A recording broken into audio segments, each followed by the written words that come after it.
Estamos de volta. Atenção, você que está na sala 1 para a próxima temática. Nosso painel sobre questões processuais trabalhistas no contexto da pandemia, este tema super atual. Nossos participantes já estão aqui presentes. Dr. Antônio Menezes Filho, ele que é advogado trabalhista, que vai trazer como tema a questão das audiências e as sessões de julgamento telepresenciais. Neste período aí de pandemia, quais são as vantagens, quais são as desvantagens? Vai compartilhar com a gente também suas vivências desse momento. Teremos ainda como convidada Manuela Iglesias e Joeline Araújo. Para começar, eu já vou passar a palavra para o doutor Antônio Menezes, dizer que será também essa apresentação em formato de palestra, lembrar os nossos participantes do tempo, ok? 20 minutos para cada um, para que eu não interrompa e que flua com maior naturalidade, tá? Segundo painel, por favor, doutor Antônio Menezes, já está com a gente? Bom dia, seja bem-vindo. Bom dia, está me ouvindo bem? Tudo ótimo. Vamos aí trazer suas experiências e vivências aí dessas questões trabalhistas e como é que estão, né? As audiências e sessões. Está sendo produtivo? Bom dia a todos que estão na audiência. Parabenizar a comissão da Jovem Advocacia Baiana pela iniciativa desse grande evento, ao presidente Fabrício Castro, ao doutor Hermes Hilarião.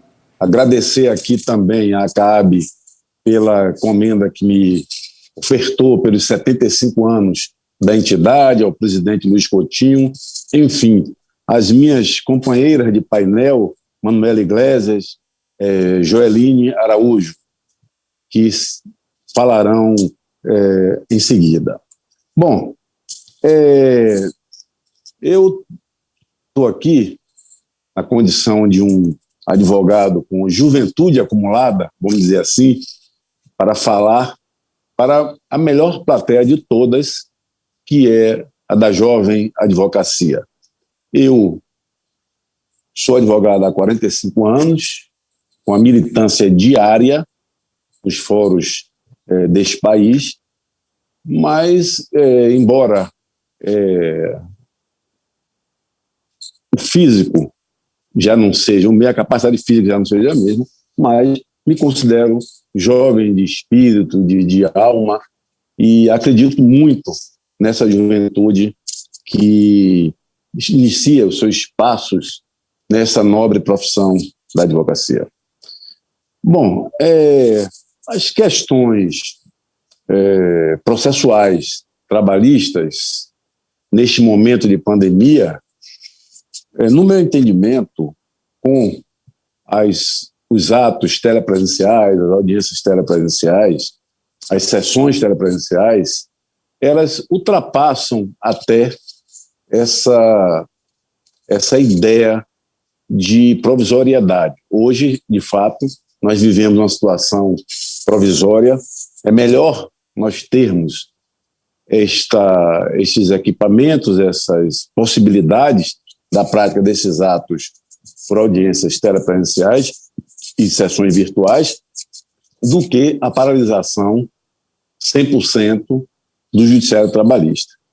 Eu digo provisória porque todos sabem que o artigo 813 da CLT diz que as audiências devem acontecer no fórum, na sede onde está implantada a Justiça do Trabalho em cada localidade. Então, esta é a regra dos atos presenciais, das audiências presenciais. Mas, no fundo, o que todos estão pensando, todos os advogados militantes da Justiça do Trabalho estão a se questionar, é se essa situação permanecerá apenas enquanto perdurar essa terrível pandemia que a gente vem enfrentando, ou se consolidará para o futuro. O que eu vejo pela frente, provavelmente, será uma situação híbrida. Nós teremos que mexer no Código de Processo, no processo de trabalho, ou com a criação de um Código de Processo de Trabalho, ou com a mudança das nossas regras processuais do trabalho, que já necessitam de uma revisão há muito tempo, e mais ainda com a chamada reforma trabalhista que veio ao nosso mundo jurídico com a Lei 13.467. De fato, nós precisamos, no Brasil, fazer uma revisão da reforma, no seu aspecto material, no seu aspecto processual, porque, sobretudo no seu aspecto processual, ela é nitidamente discriminatória com o hipossuficiente. Isso aí é inegável. Só a título de exemplo, se o cidadão postula perante o Fórum Comum ou perante o Juizado do Consumidor, ele tem direito à justiça gratuita. Mas se ele for um trabalhador, ou um ex-trabalhador, ou um desempregado, aí a situação muda. Ele, ainda que beneficiário da justiça gratuita, se for sucumbente, por exemplo, numa perícia, ele é condenado a pagar os honorários do perito. Se ele reclama e a reclamação arquiva por ausência dele na primeira assentada, ele só pode renovar a reclamatória, mesmo beneficiário de justiça gratuita, se pagar as custas do processo. Isso é uma aberração, é uma inconstitucionalidade flagrante. O Supremo está discutindo esse tema, né? Está 1-1, o relator, o ministro Luiz Barroso, que não tem assim muito apreço pelos direitos sociais no que tange à área trabalhista e previdenciária, pelos seus votos e seus pronunciamentos, em todos os casos que foram submetidos à Suprema Corte do país, ele, como relator, ele votou pela constitucionalidade do dispositivo que alterou o artigo 790 da CLT, dispositivo da Lei 13.467, mas o ministro Fachin empatou. O ministro Alexandre de Moraes pediu vista e nós estamos aí aguardando há mais de um ano que esse julgamento retome para que, enfim, se declare a inconstitucionalidade flagrante destas normas que afetam a justiça gratuita, porque o artigo 5º, inciso 74 da Constituição Federal, não deixa dúvida do direito à justiça gratuita por aqueles hipossuficientes, dentro de uma tradição de 70 anos no Brasil deste proceder. Isso nunca foi um problema para o direito processual brasileiro, muito menos trabalhista, mas criaram-se diversos obstáculos para que se dificultasse o acesso à justiça em outro ato inconstitucional daquela reforma. Mas, como o tempo que me é concedido é um tempo de cerca de 15 minutos, eu tenho que fazer em uma sustentação oral. Eu tenho que me ater ao tema das vantagens e desvantagens, porque senão o tempo se esgota e eu não concluo o meu raciocínio. Isso me faz lembrar até um advogado em Lençóis nos anos 30, 40, num frio extraordinário, num inverno muito forte lá na Chapada Diamantina. Ele falava para uma plateia lotada, falava, não acabava de falar, o auditório foi esvaziando, no final ficou só um amigo dele que disse: ô fulano, o doutor José Carlos, o nome dele, doutor José Carlos, você não está vendo que só tenho eu aqui, todos já foram embora? Ele fez: por favor, não interrompa o meu raciocínio, e continuou falando. Então eu vou logo ao tema, começando com uma blague, dizendo as vantagens das audiências telepresenciais. Eu começo dizendo que a primeira vantagem é que se evita que as partes e os advogados vão haver de fato na mesa de audiência, né? Isso é uma brincadeira, isso seria uma vantagem. Mas, na verdade, o que a gente tem experimentado? Uma otimização do tempo das partes, reclamante e reclamado, e dos advogados, né? Porque nós ficamos ali aguardando uma audiência na justiça do trabalho por horas e horas e horas, muitas vezes para simplesmente recebermos uma defesa e se adiar a audiência. Essa pandemia trouxe algo que eu venho sustentando de forma polêmica. Falei outro dia no Encontro Nacional de Advogado Trabalhista para todo o Brasil. Eu sustento que essa audiência telepresencial, esse momento que nós estamos vivendo, mostra a clara inutilidade das audiências inaugurais. não faz mais sentido as audiências inaugurais. O cidadão, o advogado, a parte, sai daqui, vai a Camaçari, vai a Santa Amaro, vai a Lagoinhas, vai à Feira de Santana, como advogado, por exemplo, do reclamante ou do reclamado era para juntar a defesa do reclamante para ter o prazo naquelas audiências, vamos dizer assim, não eram chamadas de urnas, e vir embora. Vocês imaginem o tempo e o custo que se perdia e se perde, mesmo nas audiências, nas capitais ou nas cidades próprias. Se perde muito tempo quando se poderia estar cumprindo prazo, fazendo uma outra atividade, e nós estamos ali parados, e muitos juízes que fazem audiência una, pior ainda, porque das duas formas é ruim. A inaugural é ruim porque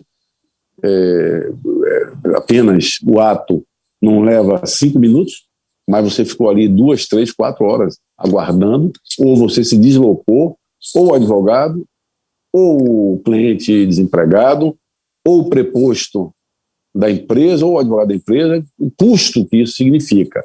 Então, nesse aspecto, você otimiza o tempo de todos, mostra a inutilidade das audiências inaugurais. Eu sempre defendi que as audiências elas devam ser para a prática de atos decisórios. Feita a citação, a empresa se defende, como vem acontecendo aqui na prática. O advogado reclamante fala sobre documentos e as preliminares, e o juiz designa a perícia se for o caso, se não for, determina a audiência de instrução, e essa audiência é para um ato decisório. Ou se compõe, ou se faz a conciliação e acaba o processo, ou se faz a instrução e vai para a sentença.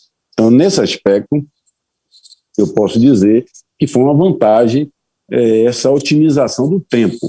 E nas sessões do tribunal, mais ainda, porque muitas vezes você chegava às 8h30, 9 horas da manhã para uma sessão no tribunal e saía 3, 4, 5 da tarde, eu já saí 19 horas aguardando um julgamento. Então, na telepresencial, enquanto este tempo passa, o profissional do direito está cumprindo com suas obrigações, cumprindo um prazo, atendendo o cliente e ouvindo a sessão transcorrer até o seu momento oportuno. Isso é uma vantagem inegável.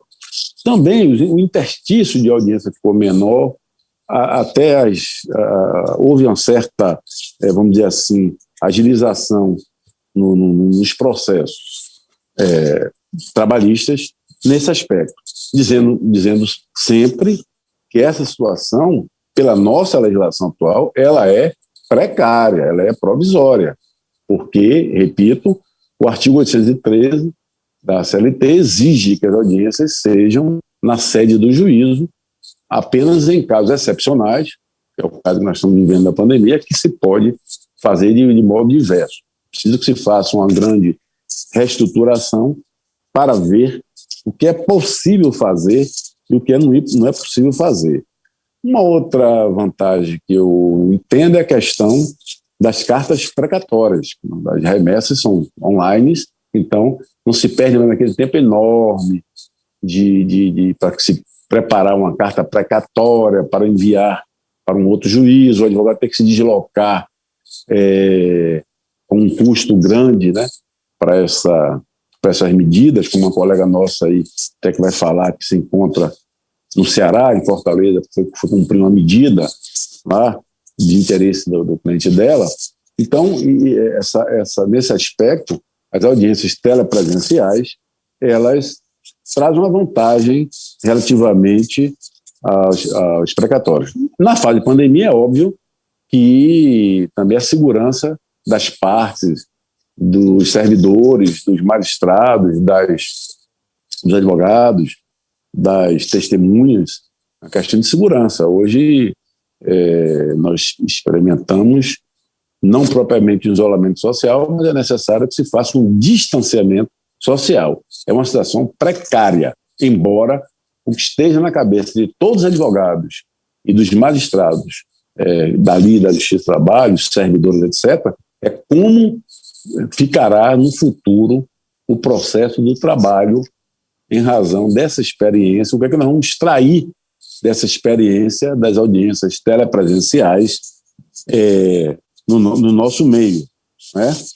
Então, eu diria isso, que nessa observação da vantagem, para mim, a principal vantagem é a otimização do tempo.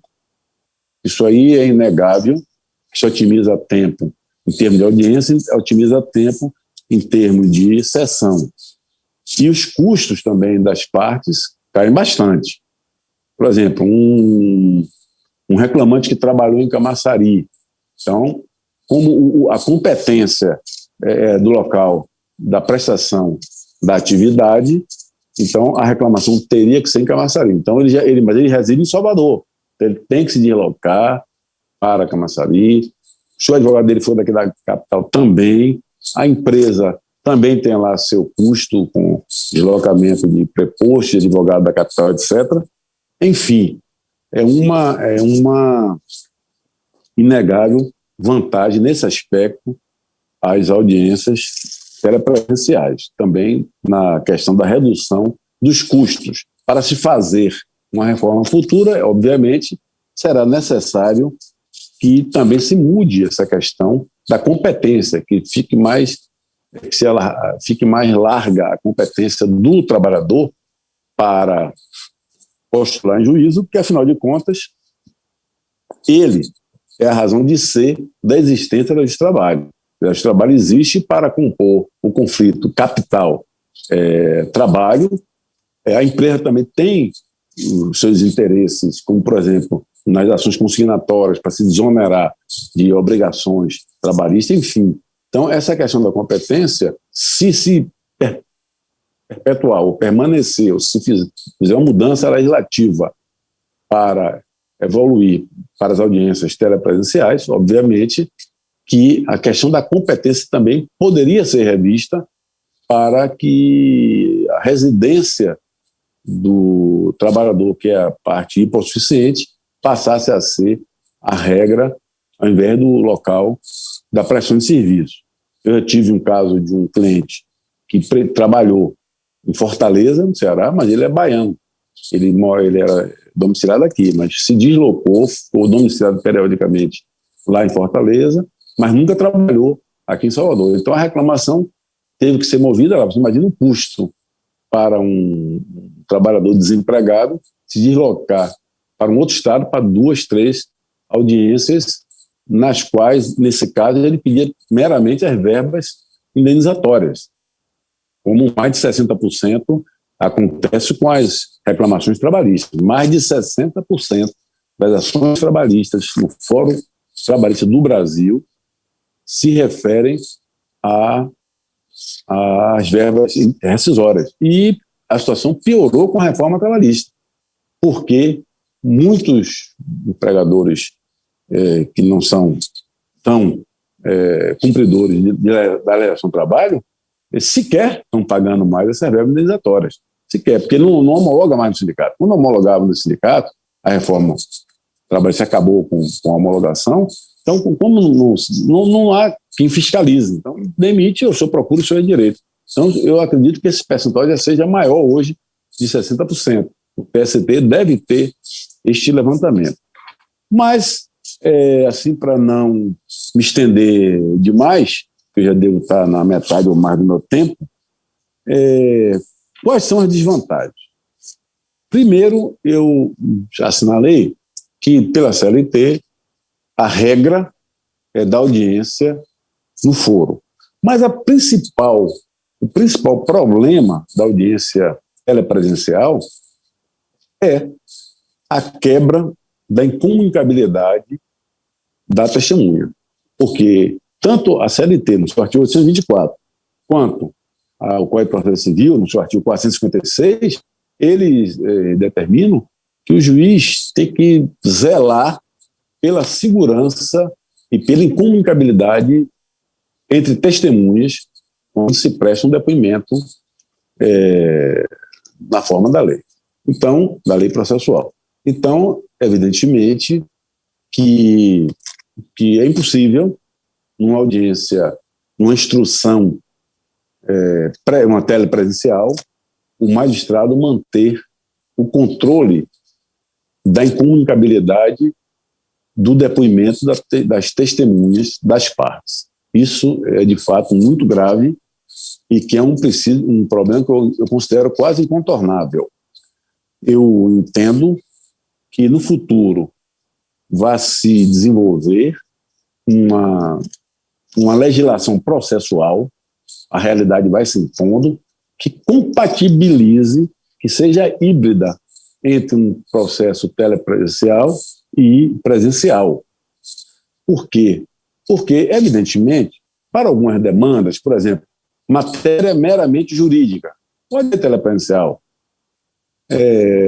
Matéria de baixa complexidade, que a parte vai ouvir uma testemunha só, ou uma vai ouvir um e outro vai ouvir outro, mediante, até se for o caso, acordo processual prévio entre os advogados das partes.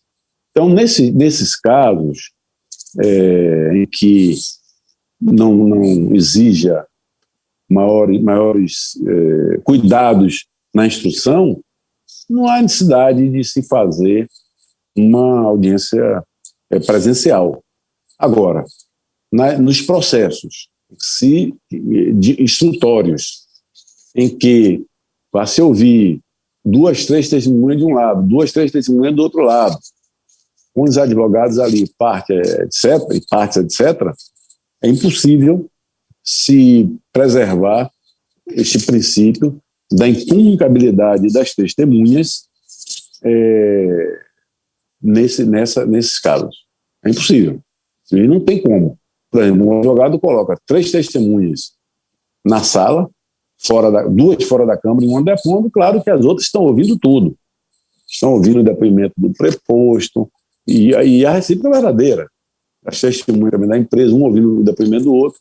Então vai ficar uma coisa monocórdia, quase que repetitiva. Além do que, aí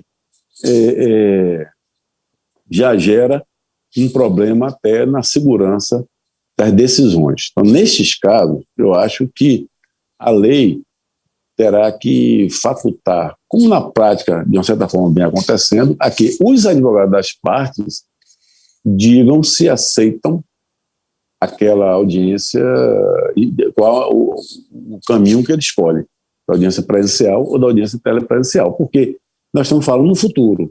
Acabada a pandemia, não há por que não se ter audiência presencial nesses casos, nessas hipóteses. E, claro que a experiência mostra que não só isso, mas você, numa instrução, o profissional do direito de uma instrução, o advogado em uma instrução, o curso de uma instrução, ele precisa conversar com o cliente dele, tanto o preposto da empresa quanto o reclamante. Porque muitas vezes uma testemunha joga um fato que o advogado desconhece, que ele tem que confirmar com o cliente ali, que já prestou depoimento, ou que teve depoimento dispensado, se de fato aquilo aconteceu ou não, ou em que circunstância, para ele poder engatilhar outras perguntas, tanto de uma parte quanto de outra. Então, nesses casos, uma relação de emprego, essas instruções mais complexas, que tem muitas, né, no trabalho, essas eu não vejo como não serem presenciais. Aí é uma das desvantagens das audiências telepresenciais. Por isso que eu digo que a tendência no futuro é que se faça uma compatibilidade entre esses duas formas de praticar atos processuais, que a experiência vai nos mostrando os caminhos. É porque o princípio constitucional da ampla defesa ele tem que ser preservado em todos os seus aspectos e é preciso que se evite nulidades futuras, porque só faz trazer retardamento do processo. Por outro lado, a questão mesmo da comunicação em si. Nem sempre a parte tem condições de ter instrumentos tecnológicos necessários, suficientes, para fazer de onde ele está a participação das audiências. Já tive casos agora, mesmo sem essas audiências, matéria meramente jurídicas e tal, eu tenho feito várias, pelos clientes que eu tenho, muitas delas, a maior parte das audiências que eu tenho feito esse ano tem sido telepresenciais, exatamente por ser de matéria meramente jurídica, mas houve caso da minha cliente ou do meu cliente não conseguir entrar na audiência e contou com o beneplácito do colega ex-adverso, do magistrado, e a audiência foi encerrada sem maiores problemas. Mas se fosse uma audiência de instrução, como é que seria? Com essas interrupções, esses problemas de internet, né? O custo também de internet para um desempregado ficar aguardando por horas, muitas vezes, uma testemunha ou uma parte, a sua hora de falar. Por outro lado, também a audiência presencial ela aproxima o advogado e as partes do magistrado. É muito mais fácil até a composição na solução de um conflito ali, presencialmente, com as discussões de todos os aspectos da causa, claro, do que nas audiências telepresenciais. Por outro lado, assim, para os jovens advogados, para os advogados que eu chamo de audiencistas, há um claro prejuízo ao mercado de trabalho. As audiências telepresenciais, elas afetam de morte os advogados audiencistas, porque se as grandes empresas no Brasil, as empresas mais fortes no Brasil, são de São Paulo, os grandes escritórios de advocacia também. Então, o advogado audiencista, ele fica claramente prejudicado com essa, porque o advogado de São Paulo ele faz de lá mesmo, a telepresencial, não sendo presencial, isso afeta o Doutor mercado de Antônio, uma parte significativa da nossa classe. Interrompendo, sem querer interromper, eu não sei se eu tenho tempo ainda. Para suas considerações finais por conta do tempo mesmo, do adiantar da hora, por favor. Pronto. Eu já vou me encaminhar para as considerações finais, eu estava pensando já nisso, dizendo isso, que há vantagens e desvantagens, inegavelmente. No momento, só temos vantagens porque as audiências telepresenciais, numa época de pandemia, para não paralisar inteiramente a justiça, seria a única forma de se continuar a atividade jurisdicional, seria com as audiências telepresenciais. Mas temos que pensar no futuro, o que será do futuro do nosso processo do trabalho. Eu agradeço a todos agradeço o convite pela comissão, agradeço a todos pela paciência e me coloco à disposição para qualquer indagação. Um abraço. Nós que agradecemos pela sua participação, por abrilhantar o nosso evento, por compartilhar todas as suas experiências. Na sequência, a gente já tem aqui apostos aguardando também para conversar com a gente, a doutora Manuela Iglesias, ela que é membro do Conselho Consultivo da Jovem Advocacia. Já antecipo para vocês que estão acompanhando a transmissão aqui da Sala 1, que pode haver algum tipo de problema de conexão com a doutora Manuela por conta da internet, onde ela está agora. Mas, em havendo isso, ela vai desligar a câmera e ficaremos com áudio, ok? Qualquer problema, vocês podem sinalizar no chat aí da sala. Doutora Manuela, bom dia, seja bem-vinda. Bom dia. Tá me ouvindo? Tudo ótimo. Ouvindo e vendo. Perfeito. Pronto. Tudo ok aqui. Pode começar a trazer seu conteúdo. A gente tem dividido 15 minutos para cada palestrante para a gente finalizar esse painel. Na sequência, a gente vai receber a doutora Joeline Araújo. Por favor. Obrigada, Milena. Bom dia a todos. Gostaria de cumprimentar inicialmente, meus colegas palestrantes, doutor Menezes, que foi brilhante em sua palestra, a minha querida conselheira seccional, Joeline Araújo, que também foi membro do Conselho Consultivo da Jovem Advocacia na gestão anterior, e agradecer o convite, a minha presidenta, Farinha Barros, que brilhantemente está conduzindo os trabalhos aqui do Congresso. Dizer para mim que é uma honra estar aqui representando o Conselho Consultivo da Jovem Advocacia, e a Jovem Advocacia. Estou aqui em Fortaleza no momento, vim a trabalho, passando a semana aqui, e tentando participar aí do Congresso, e passar um pouquinho da minha experiência. O tema que eu vou tratar hoje é sobre a estabilidade provisória, né, sobre a égide da Lei 14.020 e seus reflexos. O que acontece? No início da pandemia, a gente teve muita insegurança jurídica com relação a essas questões, porque com o Decreto-Lei 6 de 2020, março de 2020, se perguntou como é que vai ficar as relações de trabalho, né? Como é que vai ter uma questão de instabilidade, como é que vai ficar nesse aspecto. E aí o que aconteceu? A estabilidade provisória, ela foi prevista, né, na MP 936 de 2020 e, consequentemente, foi convertida para a Lei 14.020 de 2020, certo? E essa lei, ela foi instituída no dia 6 de julho de 2020. Aí se perguntava como é que vão ficar os acordos que foram feitos, porque logo no início do decreto, né, do decreto que instituiu, que reconheceu o estado de calamidade, muitas empresas, né, visando aí não quebrar e os custos com os trabalhadores, fizeram acordo individual de trabalho e acordo coletivo de trabalho, antes da edição da Lei 14.020 de 2020. Contudo, esses acordos não previam a instabilidade provisória no emprego. Previam alguns benefícios, né, mas não previa a questão da instabilidade. Então, como ficou esses acordos logo depois da Lei 14.020 de 2020, né? Essa lei, ela foi instituída, né, para o Programa Emergencial de Manutenção de Emprego e de Renda, prevendo aí um benefício emergencial com o intuito de preservar o emprego e renda, né, sendo custeado pela União. E o empregador poderá, no caso, reduzir a jornada de trabalho ou suspender o contrato de trabalho dos seus trabalhadores num período máximo de 120 dias. Nesse caso, a lei trouxe alguns benefícios, certo? E esses benefícios, consequentemente, se ela foi para instituir o programa emergencial de manutenção de emprego durante o período de calamidade pública, ele, consequentemente, vai retroagir.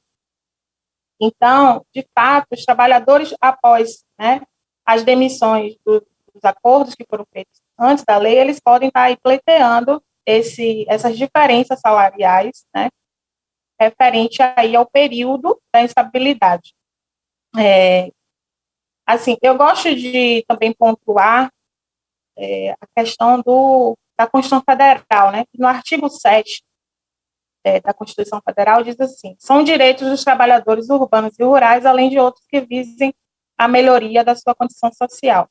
E no inciso 26, ele diz: reconhecimento das convenções e acordos coletivos de trabalho. Consequentemente, você pode acumular esse artigo, que reconhece as convenções e acordos coletivos de trabalho, com o artigo 10, caput da Lei 14.020 de 2020.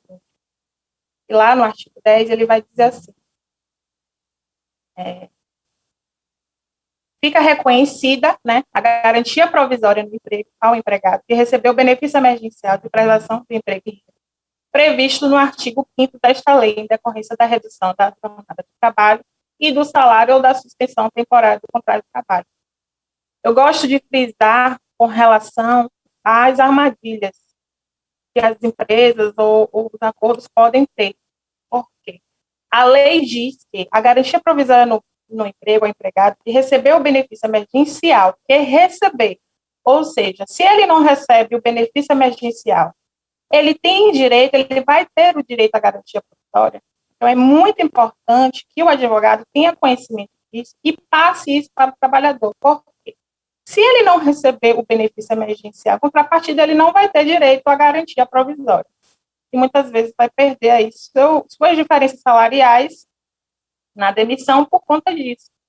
Então, assim, é prudente sempre, quando o trabalhador perguntar, questionar, ou o seu cliente questionar, falar assim: não, você não vai assinar nenhum acordo se ele não prevê o benefício, se ele não prevê o pagamento do benefício, porque aí você vai estar, consequentemente, prejudicando, né, com relação a essa questão das diferenças aí. E logo depois, no parágrafo 1º, prevê a dispensa sem justa causa, né, que ocorrer durante o período da garantia provisória no emprego previsto no caput, sujeitará o empregador ao pagamento além das parcelas rescisórias previstas na legislação em vigor da indenização. Inicialmente, eu me questionei com relação a essa estabilidade provisória também por um ponto específico, que é o que a maioria dos advogados trabalhistas também tentam defender, que é a tese de reintegração. Caberia essa garantia provisória do emprego, a reintegração do trabalhador ao emprego, já que é uma garantia provisória, né? Por exemplo, eu advogo para o Sindicato Nacional dos Aeroviários, certo? E durante a pandemia foram feitos alguns acordos coletivos de trabalho. Então, assim, nesses acordos coletivos de trabalho, geralmente o sindicato, né, em acordo com a empresa, ele vai prever aí o período do acordo, período da garantia, né? Então, assim, existem acordos coletivos e é bom que os advogados também se atentem, né, principalmente os jovens advogados se atentem a isso, e verifique se a categoria do trabalhador houve algum acordo coletivo ou algum acordo individual prevendo esse período de instabilidade. Então, a maioria dos acordos coletivos, ele tem um período. Se o período dele é anual, provavelmente vai ser anual, porque como é uma categoria, né, que repercute aí a vários trabalhadores, a extensão do período do acordo vai ser maior. Então, consequentemente, aquele período ali vai ser o período da instabilidade dele. Então, se você tem uma instabilidade de um ano, vamos dizer assim, ele ficou em acordo e suspensão um ano, e depois, posteriormente, ele ficou mais um ano de estabilidade, porque a estabilidade ela vai ser igual referente ao período do acordo que foi feito. E a demissão ocorre antes, então você teria aí, vamos dizer assim, ocorreu metade do acordo, quebrou aquele acordo ali na metade de 6 meses, vamos dizer assim. Ele tem um ano e meio, caberia, sim, a reintegração, conta do período, né? Valeria a pena, no caso, para a empresa, melhor seria a reintegração do que pagar o valor referente à instabilidade.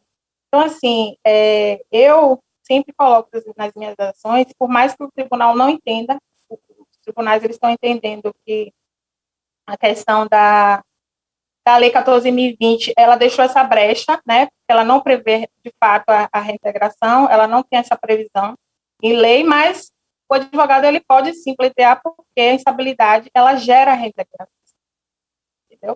Então, assim, a lei ela diz que o parágrafo 1º, a dispensa sem justa causa que ocorre durante o período da garantia provisória sujeitará o empregador ao pagamento, além das verbas decisórias previstas, a indenização. Então, o tribunal está entendendo, sim, dessa forma, se o trabalhador ele foi demitido durante o período da instabilidade, certo?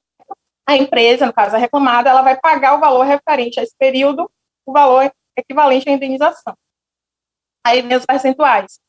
50% do salário referente ao período, né? Se caso o benefício que ele recebeu foi de 25%, inferior a 50%, 75% e 100%, no caso de 70%, ou da suspensão do contrato de trabalho, né? 70% da redução de jornada ou de suspensão do contrato de trabalho. Então, tem essas hipóteses no parágrafo 1º, certo? Então, assim, são questões, essa lei 14.020, ela é muito interessante e existem teses, sim, que o advogado pode sustentar, como essa questão da reintegração nesses períodos longos, seria viável, né, para a reclamada.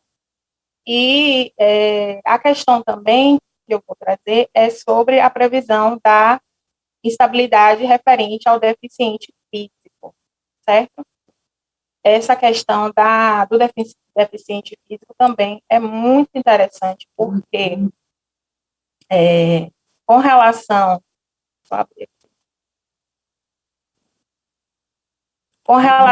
à Lei 14.020, o artigo 17, ele é claro e diz que é vedada a demissão do deficiente físico. Durante o estado de calamidade pública, no inciso 5, a dispensa sem justa causa do empregado pessoa com deficiência física, né, pessoa com deficiência, será vedada. Então, como essa lei é recente, alguns juízes, né, no caso, eles procuram ver da melhor forma como administrar essa questão da deficiência física, porque a deficiência física, o trabalhador ele pode ingressar na reclamada como deficiente físico, né, isso pela cota de deficiente físico, ou o empregado ele pode pode ocasionar, né, através de um acidente de trabalho ou por doença mesmo, uma deficiência física ao longo do contrato de trabalho. Se questiona, a lei instituiu isso? Não. A lei prevê isso? Não prevê. Essas exceções, ou como deve ser caracterizada essa deficiência física, certo? Então, assim, tem essa questão, né, que também é importante você abordar, que, assim, alguns juízes entendem que essa lei só se aplicaria aos trabalhadores que ingressarem como portador de deficiência física. Só que a lei ela não prevê isso, né? Ela só diz que a dispensa sem justa causa do empregado, pessoa com deficiência física, durante o estado de calamidade, será vedada. Então, eu sustento da forma que está prevista em lei, a lei seca, de fato. Dependente se o trabalhador, ele ingressou na empresa como deficiente físico, ou se ele, posteriormente, adquiriu a deficiência física durante o contrato de trabalho, ele terá, sim, aí a estabilidade provisória e caberá, sim, a reintegração dele, né? E aí você poderia pedir também os danos morais, né, e materiais em relação a isso, certo? De fato, fiz uma síntese, basicamente, da Lei 14.020, com relação a essa questão da estabilidade provisória. Qual é o meu tempo, Milena? Só para eu me situar. Faltam 2 minutos. Milena? Oi. Para finalizar o seu tempo, faltam uns 2 minutinhos. Vamos arredondar para 5 minutos para você organizar suas ideias e finalizar. Pronto, obrigada. Então, assim, essa Lei 14.020 dá ao trabalhador, né, alguns benefícios, a garantia do trabalho, certo? Mas existem essas lacunas que deixou aí de serem observadas, né, e cabe ao advogado, né, trabalhista aí, trabalhar a sua tese com os argumentos e provas. Então, assim, eu tenho umas ações com relação a deficiente físico, ao PCD, né, e alguns juízes têm agido e pensado, colocado procedimentos de formas diferentes, por ser uma lei nova, então não está pacificado ainda a forma como se vê essa questão do trabalhador deficiente físico, se vai ser aplicado com relação à deficiência pela cotas ou se vai ser aplicado para mim cabe os dois, sendo deficiente, ele vai ter direito, sim, à reintegração e ao período aí, até o estado de calamidade, certo? Então, assim, para mim, eu gostaria de agradecer e dizer que para mim é uma honra estar participando desse segundo congresso online da Jovem Advocacia. Eu que iniciei, né, no Conselho Consultivo da Jovem Advocacia como conselheira, né, e hoje sou diretora de Relações Institucionais, CCJA. Agradecer aos meus colegas de direção, né, Marilson, que é o nosso diretor de planejamento, ao nosso vice-presidente, Lucas Macedo, ao nosso diretor de Relações Exterior, doutor Léo Vieira, e a Sarinha, minha querida, né? Somos duas mulheres representando a Jovem Advocacia. Dizer que para mim é uma honra trabalhar e acompanhar. Também gostaria de fazer uma homenagem a Herminho, porque Hermes, ele representa, né? Sou porto e farol da Jovem Advocacia, ele, para a gente. Então, ele abraçou a Jovem Advocacia e representa, é o nosso diretor tesoureiro da OAB e está lá representando a Jovem Advocacia também. Muito obrigada e vou finalizando aqui minha palestra. Doutora Manuela, obrigada também, viu, pela sua presença. Aproveito aí em seu nome para parabenizar toda a equipe, né? A gente sabe que tem aqui à frente Sara, Hermes, mas além deles, tem muitos integrantes aí do Conselho que fizeram, lógico, esse evento acontecer, um evento tão grandioso, com 3 salas acontecendo de forma simultânea, né? Mais de 200 aí palestrantes, 53 painéis, então estão todos assim de parabéns. Eu estava acompanhando aqui o chat e aí acho que agora é até uma oportunidade de eu ler algumas mensagens dessas, das pessoas que estão interagindo de forma geral, né, parabenizando, cumprimentando os palestrantes, dizendo assim do prazer que está sendo acompanhar o evento através da internet. Então, sintam aí todos, né, cumprimentados, dizer que a gente já está com a próxima palestrante aí a postos para trazer para a gente, lógico, mais conteúdo. Mas olha, a Cleide diz, muito aprendizado com esses mestres. Sara, ela agradeceu aqui ao doutor Antônio Menezes, né, por trazer essas reflexões e informações sobre as vantagens das audiências presenciais durante a pandemia, e tem a Michele de Carvalho também dizendo assim, o evento está simplesmente incrível. E tenho certeza que esse evento foi pensado para cada um de vocês que estão aqui acompanhando, jovens advogados, e que vão, através dessa troca de experiência, colocar em prática muito no seu dia a dia. Bom, vamos na sequência convidar a Joeline Araújo, ela já está aqui a postos. Obrigada, Manuela, pela sua presença. Vamos convidar então a Joeline Araújo para trazer mais conhecimento para a gente, lembrando também desses 15 minutinhos para, em seguida, a gente partir para o terceiro painel dessa manhã. Joeline, bom dia.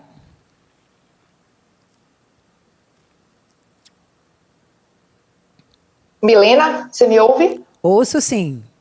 Ah, perfeito. Bom dia para você, bom dia para todos que nos assistem nas redes sociais, no canal de comunicação da OAB Jovem.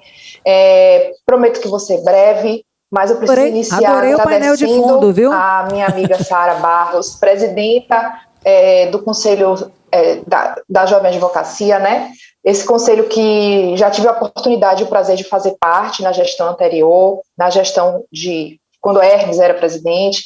Então, gostaria de iniciar agradecendo a Sara por esse brilhante evento, porque realmente se tem quem saiba fazer evento online e presencial é a Jovem Advocacia. E esse evento não deixa por merecer, né?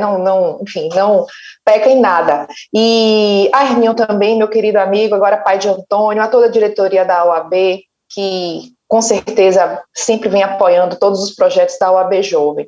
E falar do prazer que é estar de novo nessa casa, que, como eu falei, foi a minha casa, foi onde eu iniciei a minha estadia enquanto defensora dos direitos da advocacia, né? Hoje estou conselheira seccional, mas iniciei enquanto conselheira jovem.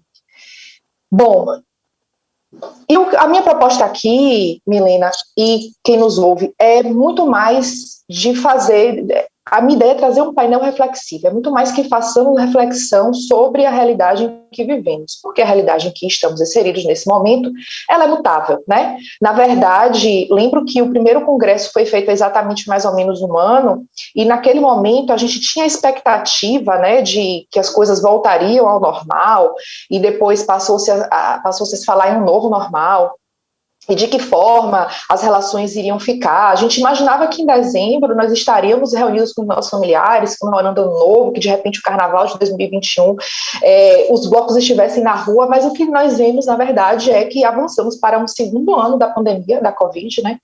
Estamos entrando aí no segundo ano de pandemia, e há um ano nós estamos discutindo a pandemia e seus efeitos, né? Seus efeitos no direito material, principalmente, no direito do trabalho, né? Nós viemos há um ano falando das vulnerabilidades que se referem ao direito material e pouco ouço falar sobre as vulnerabilidades referentes ao direito do processo, ao processo do trabalho.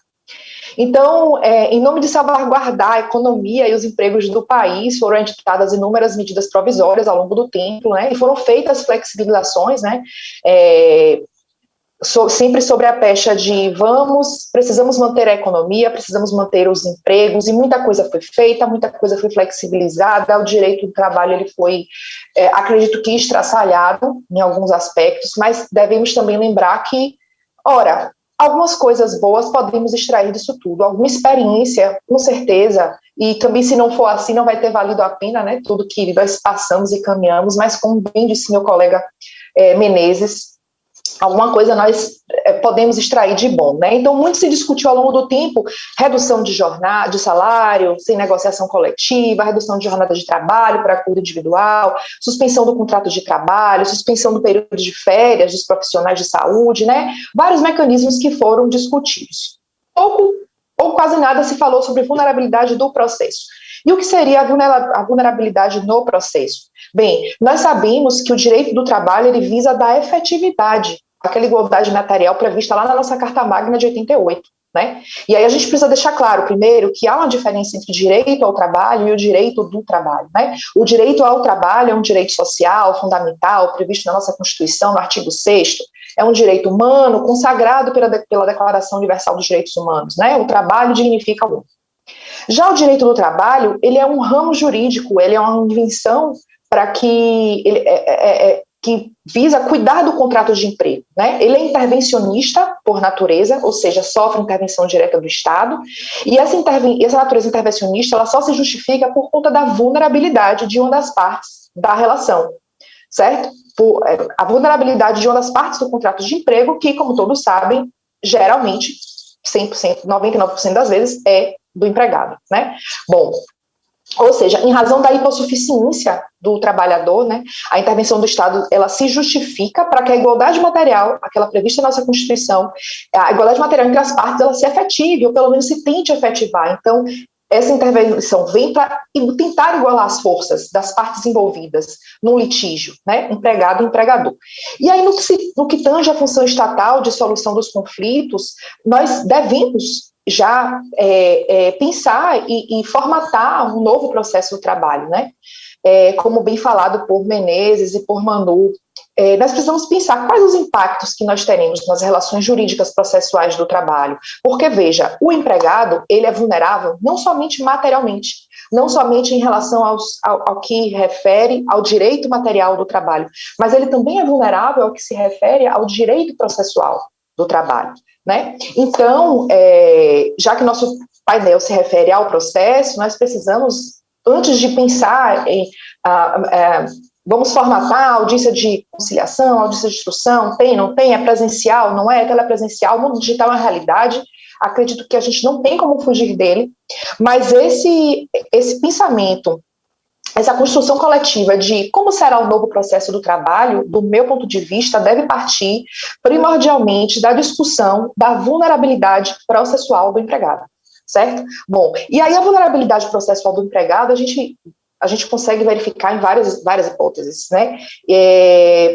Para mim, a que mais me toca é o que diz respeito ao juiz postulante, né? Bom, o juiz postulante, quando todo mundo sabe, é um direito de todo cidadão brasileiro de ter acesso à justiça do trabalho, né, sem o auxílio de um advogado, tá? Já que ele possui capacidade postulatória para reclamar e acompanhar as demandas até o 2º grau, até o Tribunal Regional do Trabalho, certo? Esse direito ao juiz postulante, ele é garantido pelo artigo 791 da CLT, né? E aí a gente tem uma súmula também do TST que limita esse livre acesso até o Tribunal Regional do Trabalho, até o TRT, né, até a interposição, portanto, de recurso ordinário, tá? Bom, existem conflitos no que se refere ao Instituto do Juiz Postulante, já muito antes da pandemia, tá? A pandemia, na verdade, e a Covid-19, as relações digitais, ela só veio aflorar essa deficiência, esse conflito, né, digamos assim. Por quê? Por que existe esse conflito? Porque apesar do juiz postulante ter surgido em 43 com a CLT, né, como eu falei no artigo 791, muitos entendem que a Constituição Federal não recepcionou esse instituto, certo? Por quê? Porque o artigo 133 da nossa Constituição diz muito claramente que o advogado, e aí minhas palavras, advogada, né, a advocacia é indispensável à administração da justiça. Ora, se o legislador originário, legislador constituinte, pensou que a advocacia é indispensável à administração da justiça, muito porque, certamente, e aí a gente pode falar até do espírito das leis, né? Muito certamente se entendeu que sem a advocacia, sem o acompanhamento técnico de um profissional, muito dificilmente aquela parte conseguiria ter seus pleitos atendidos, conseguiria, através da justiça, fazer valer o seu direito, né? A pessoa pode ter direito, mas não necessariamente ela pode encontrar esse direito através da justiça, nós sabemos disso, né? Nós lidamos nos tribunais diariamente. Então, não à toa, a Constituição Federal fez essa provocação e colocou no seu artigo 133 que a advocacia é indispensável à administração da justiça. Ora, se a advocacia é indispensável, por que então, na Justiça do Trabalho, que nós estamos falando de pessoas vulneráveis, nós estamos falando de vulnerabilidade, nós estamos falando em desigualdade de forças, né? Num processo, há a nítida desigualdade de forças, por que então, na Justiça do Trabalho, pode-se dispensar a presença da técnica do advogado, né? Por que a parte pode litigar, pode postular em causa própria, sem o acompanhamento de um profissional, né? E aí eu não tenho dúvida de que o artigo 133 da Constituição ela é uma norma que tem uma aplicação direta, imediata, né? Que ela independe de qualquer outra forma regulamentadora. Então, se nós formos observar ao longo do tempo, o juiz postulante, ele causou, do meu ponto de vista, muito mais danos do que benefícios ao trabalhador.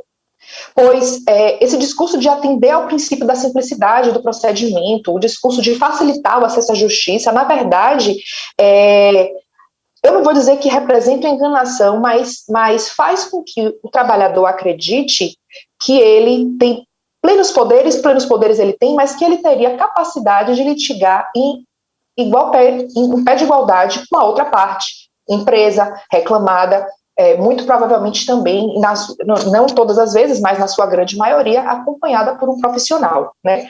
Acompanhada por um técnico. Então, o trabalhador ajuiza uma ação sem conhecimento técnico nenhum, às vezes sem juntar os elementos de prova necessários, né? Na ideia de que vai ter seu pleito atendido e no final fica frustrado, né? Aquele objetivo dele não é atingido. A advocacia, no processo, ela traz equilíbrio e igualdade técnica entre as partes, né? Pois quando apenas uma das partes postula com advogado e a outra sem, o que se tem é uma disputa injusta, na verdade é um desequilíbrio, né? E aí eu digo que o juiz postulante ele é muito sedutor, porque ele faz a parte crer que aquilo é possível. Né? A advocacia que promove uma ordem jurídica justa, isso nós não temos dúvida, ela promove verdadeiramente o acesso à justiça do trabalho, pois a ausência de assistência técnica na complexidade do direito material pode dificultar e, quando não, trazer prejuízos à parte, né? Inclusive, eu penso que a possibilidade de postular pessoalmente na Justiça do Trabalho, ela vai de encontro a princípios basilares constitucionais, né, do contraditório e da ampla defesa, né? Então, a pandemia, ela ressaltou isso. Na verdade, nós já vínhamos sofrendo com o juiz postulante, ele já vinha sofrendo críticas, inicialmente por conta do PJE, né, do processo judicial eletrônico.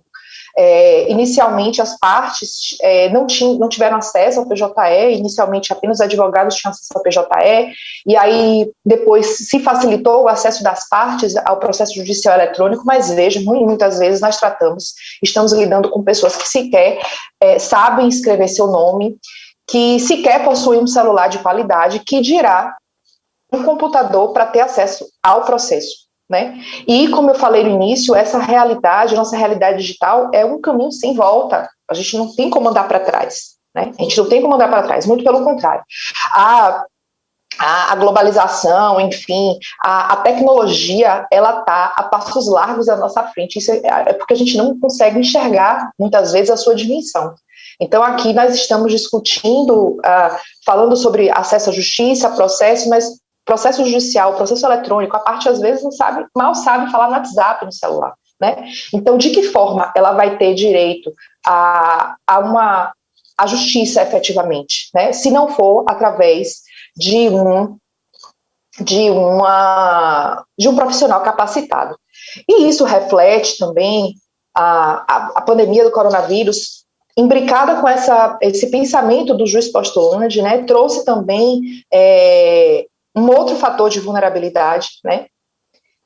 Especialmente no momento em que os cartórios estiveram suspensos, audiências suspensas, essa fase de adaptação às audiências telepresenciais, de conciliação, instrução. Concordo que a audiência de instrução ela é prejudicial se feita pela via eletrônica, né? Porque, enfim, não privilegia princípios constitucionais, né? A questão da testemunha, que bem apresentou o nosso colega Menezes, concordo plenamente com ele. Mas eu observei observei um movimento importante, que foi o movimento de negócios jurídicos processuais tentando ser construídos. Logo no início da pandemia, nós tivemos muitos Doutora arranjos, Joeline, né, que tentaram interrompi um ser pouquinho feitos só para nos sinalizar. processos, né, através de negócios 5 minutinhos processuais. para a gente Tá? finalizar a sua palestra. Ok, estou caminhando para a reta final. Então, só para concluir meu raciocínio, uma das mais importantes novidades do diploma do processual civil, né, a gente está falando do CPC de 2016, ele trouxe como marco importante o resgate da liberdade e autonomia da vontade das partes, né, em relação aos atos jurídicos processuais, com a previsão expressa da possibilidade de celebração de negócios jurídicos processuais. A negociação processual, em verdade, ela não é novidade do CPC, do novo, né, digamos que não é mais tão novo, mas o CPC de 73, ele já previa a existência desses negócios, né, as partes poderiam, por exemplo, convencionar o adiamento de uma audiência, era o que a gente chama de negócios processuais típicos. Mas o CPC novo, ele trouxe a possibilidade de, das partes negociarem negócios jurídicos atípicos, né? Então, com base nos princípios da adequação e da colaboração, as partes puderam passar a estipular negócios atípicos, por exemplo, mudança no procedimento para ajustar as especificidades da causa. Elas passaram a poder convencionar sobre os ônus, poderes, faculdades, deveres processuais antes ou durante o processo. Então, nós estamos falando de duas espécies de negócios. A primeira consistente na mudança do procedimento, né, que pode ser ajustada à especificidade da causa, e a segunda, de forma mais ampla, da negociação sobre ônus, poderes, faculdades e deveres. E aí o que eu via nos meus processos particulares era alguma resistência de alguns juízes de permitir que as partes negociassem livremente, né? Eu entendo que é um instrumento novo, né?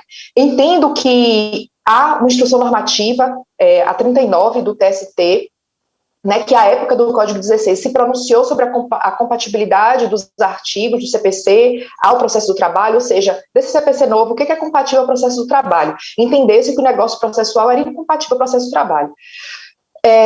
Mas acho que seria uma hipótese da gente amadurecer e pensar, né? Se antes da reforma trabalhista, os acordos extrajudiciais, eles não eram permitidos, né, de forma nenhuma, nem que pudesse, nem para serem homologados judicialmente, eles não eram permitidos, sob a justificativa de que os direitos trabalhistas do hipossuficiente eram indisponíveis. Então, com a abertura dessa possibilidade, da possibilidade de homologação de acordos extrajudiciais no seu trabalho, será que não poderíamos sustentar um processo trabalhista onde se comportasse negócios jurídicos, obviamente com a intervenção do magistrado, obviamente que respeitando os princípios basilares do direito do processo do trabalho, mas penso que a aplicação subsidiária do processo de trabalho, o negócio processual,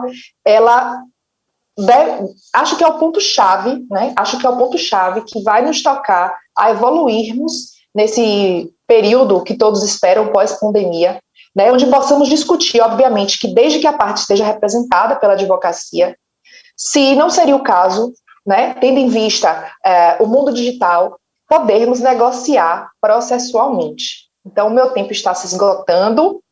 Eu gostaria novamente de agradecer a Sara, a Hermes, a toda a diretoria da OAB Jovem, da OAB Bahia, agradecer aos meus colegas de painel, doutor Antônio Menezes, doutora Manuela, agradecer a você, Milena, e eu queria dizer uma coisa, gente, que há tempo, sempre há tempo, mas às vezes só tem um caminho, respirar e começar tudo de novo. Então, bom dia para vocês e até a próxima. Muito bem, nós que agradecemos. Muito obrigada, doutora Joeline, pela sua participação. Adorei, viu, a intervenção aí no fundo, né, do seu canal aí no... Ficou ótimo, muito bem. Obrigada pelos esclarecimentos. A gente vai seguir... Eu que agradeço. A gente vai seguir para o nosso próximo painel, o último dessa manhã. Depois a gente tem um intervalinho para almoço e a gente retoma à tarde com mais conteúdo. A temática do próximo painel é a cordialidade, a ética e também deveres profissionais. Tema importantíssimo, a gente vai ajustar a sala. Por isso, vou colocar aqui agora, para quem está acompanhando a sala 1, o card dos nossos próximos palestrantes. Solta aí, pessoal.